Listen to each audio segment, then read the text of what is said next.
Hello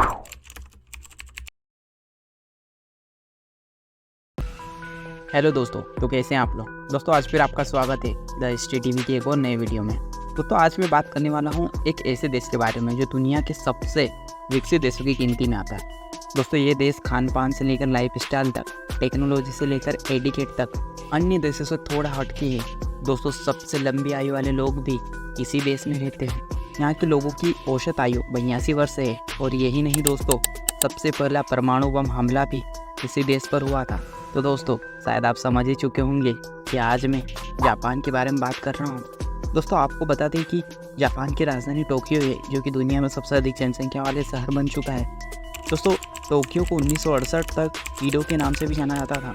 दोस्तों Japan जनसंख्या की दृष्टि से विश्व में 11वें नंबर पे आता है। वहीं क्षेत्रफल की दृष्टि से राजस्थान से थोड़ा ही बड़ा है। दोस्तों जापान में कार लेने से पहले पार्किंग सर्टिफिकेट दिखाना होता है, क्योंकि यहाँ पार्किंग के लिए बहुत कम जगह खाली है। दोस्तों आपको बता दें कि जापान में साइकिल पार्किंग के लिए भी विशेष जगह होती है, जिसमें साइकिल को ऑटोमेटिक एआई द्वारा पार्क कर दिया जाता है। दोस्तों जापान में सबसे ज़्यादा काम रोबोट से करवाया जाता है। रेस्टोरेंट से लेकर घर के अधिकांश काम रोबोट ही करते हैं। वहीं आजकल तो रोबोटिक फ्रिज होती है, जो हमारे बुलाने पर हमारे पास चली आती है।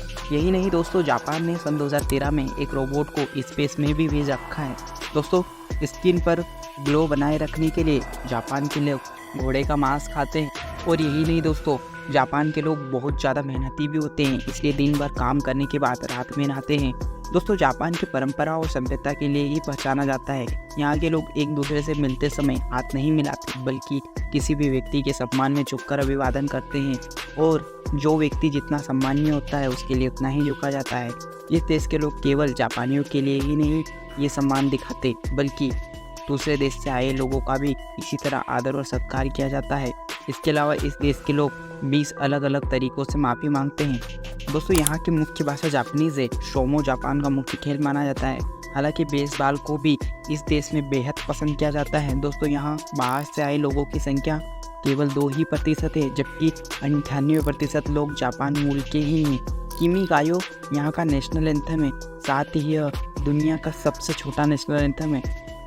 दोस्तों वहीं जापान में बेरोजगारी की बात करें तो केवल 4% लोग ही बेरोजगार है। वहीं हमारे यहाँ बेरोजगार का भंडार पड़ा है। दोस्तों यहाँ के लोग सबसे ज़्यादा शिक्षित और नई टेक्नोलॉजी का आविष्कार करते हैं। शायद इसीलिए सोनी, टोयोटा, पैनासोनिक जैसी बड़ी कंपनी इसी देश में है। दोस्तों जापान दुनिया की तीसरी सबसे बड़ी इकोनॉमी बन चुका है। दोस्तों इस देश के लोग ग्रीन टी को बहुत ज़्यादा पसंद करते हैं, शायद इसीलिए यहाँ पर कोक भी ग्रीन कलर में ही मिलती है। वैसे जापान में 70% से भी ज़्यादा एरिया पहाड़ी है और यहाँ 200 से भी ज़्यादा ज्वालामुखी है। शायद यही कारण है कि हर साल जापान में 15,000 से भी ज़्यादा भूकंप आते हैं। इस देश में सबसे तेज़ भूकंप सन 1923 में आया था, जिसमें लगभग 29,000 लोगों की जान चली गई थी।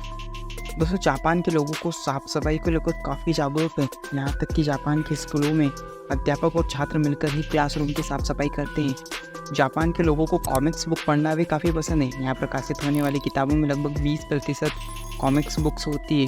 दोस्तों आपको बता दें कि जापानी लोग काली बिल्ली को शुभ मानते हैं और अधिकतर जापानी काली बिल्ली को पालना पसंद करते हैं। दोस्तों जापान के एक कानून में एक ऐसा नियम भी है, इसके तहत 10 साल के बच्चों को किसी भी तरह की शिक्षा देनी नहीं पड़ती। इन 10 सालों में उन्हें अपना बचपन एंजॉय करना होता है।